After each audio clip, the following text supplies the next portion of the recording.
Bonjour, cet été j'ai eu l'opportunité de rencontrer des acteurs de l'expérience client. À ce titre, je vous présente une vidéo dans laquelle j'ai interviewé 3 startups. Bad Voice dans l'analyse des commentaires et des émotions clients. Paylead qui s'intéresse plus encore à la collecte de data client à travers les moyens de paiement.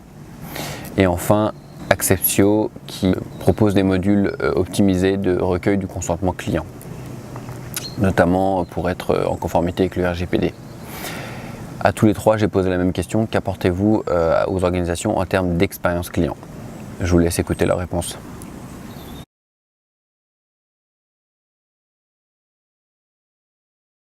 Maxime, quelle est votre promesse chez Bad Voice en termes d'expérience client? Donc nous, notre objectif, c'est d'aider les entreprises à exceller dans la relation client, à améliorer l'expérience client. Donc notre objectif, c'est de détecter les irritants et les obstacles dans les parcours des clients. Ouais. Donc, au final, quand tu as un client qui appelle et qui a souvent des choses à dire, des suggestions d'amélioration, on permet de récupérer cette information, les suggestions, les intentions, les émotions des clients, sous forme d'insights, et de les envoyer à l'entreprise pour que ce soit actionnable, utilisable pour l'amélioration de l'expérience client. Pour que le client n'ait pas à être frustré au bout de 2 mois à rencontrer exactement le même problème. Ouais. Donc ça permet d'améliorer les process dans leur globalité à l'entreprise. Ça permet aussi aux clients d'être satisfaits et d'être moins frustrés tout au long du parcours. D'accord, donc on parle bien d'amélioration continue, du CX basé sur l'analyse de la voix du client. Exact.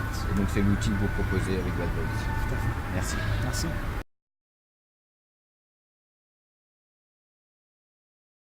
Charles, quelle est la promesse de Paylead en termes d'expérience client? Alors, d'abord, nous, on est une entreprise qui fait du B2B2C, c'est-à-dire que nos clients, on ne touche pas directement le consommateur, on passe par des entreprises qui touchent elles-mêmes leurs propres consommateurs.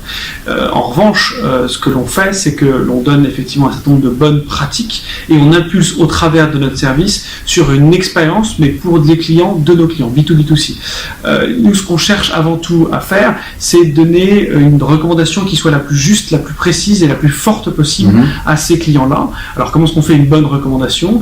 Eh bien en connaissant un maximum nos clients, en les respectant, on parle du privacy by design, et c'est la manière que l'on a effectivement de leur apporter de la valeur. Respect du RGPD du coup. Exactement, tout à fait.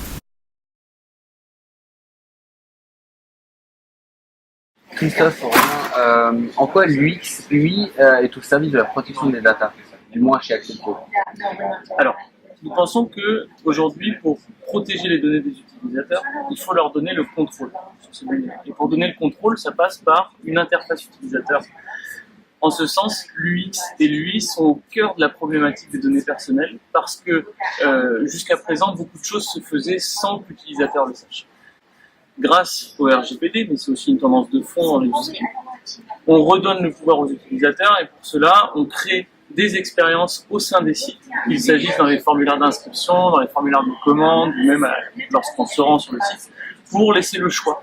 Et ce qu'on a fait, nous, avec Acceptio, c'est qu'on a décidé de standardiser un bloc de recueil de consentement afin que l'utilisateur puisse très simplement s'y retrouver, trouver ses marques en matière de consentement et de données personnelles, c'est-à-dire qu'est-ce que je vais donner comme info à ce site.